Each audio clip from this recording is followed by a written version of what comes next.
It's a video response to Landchart 22 in the Live Free or Die update.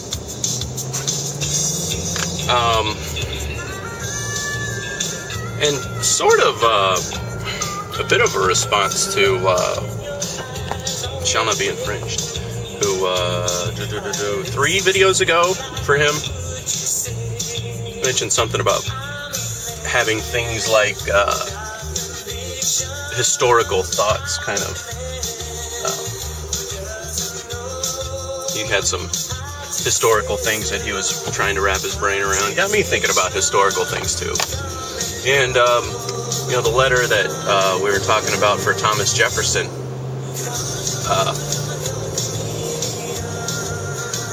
had to do with you know, executive powers and things like that. And Thomas Jefferson, actually a man in history.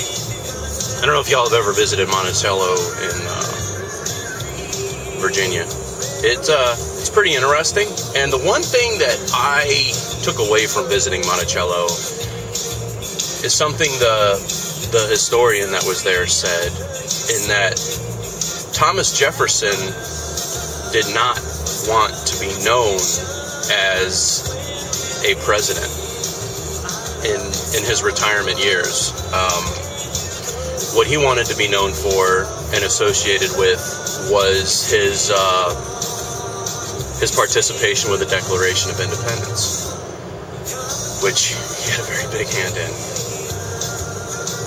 Now, specifically about the Louisiana Purchase, which is about as unconstitutional of a presidential act as you can get, with the exception of, say, an unlawful blockade of sovereign United States territory. Lincoln. But my point in this, and this is tangent to what we're talking about.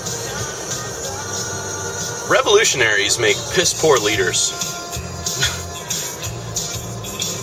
Have you ever noticed that?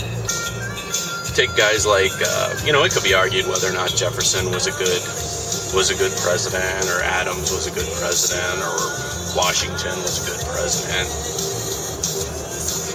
But they were extremely good at expelling the existing governing body. But when it came time for them to take the reins, in all honesty, in the Louisiana Purchase, I believe, is an example of it, they end up pulling similar crap to what the governing body that they replaced pulled. Because what did the Louisiana Purchase do? It put the United States into debt. You know, I mean, here's this Thomas Jefferson guy that this whole, I don't know, patriotic ilk is lifting up as being this champion of freedom. Yet, gosh, he was one of the premier leaders of the United States that put us into this debt that we so severely oppose. I just find it very interesting. The other thing that's interesting, there's a military concept, and I know Landchart will be familiar with this, but it's kind of an adage as old as time itself. My enemy's enemy is my friend. Yes, you. These guys later on, Jefferson, who did Jefferson purchase Louisiana from? It was Napoleon, right? It is. I don't care who you are, historically, currently, whatever, Napoleon was an asshole. Period.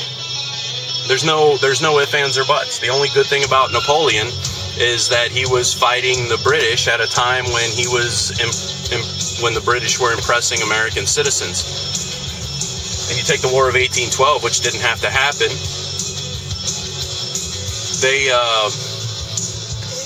England promised to cease impressment of American sailors and do the English Navy just in time for us to already be at war with them.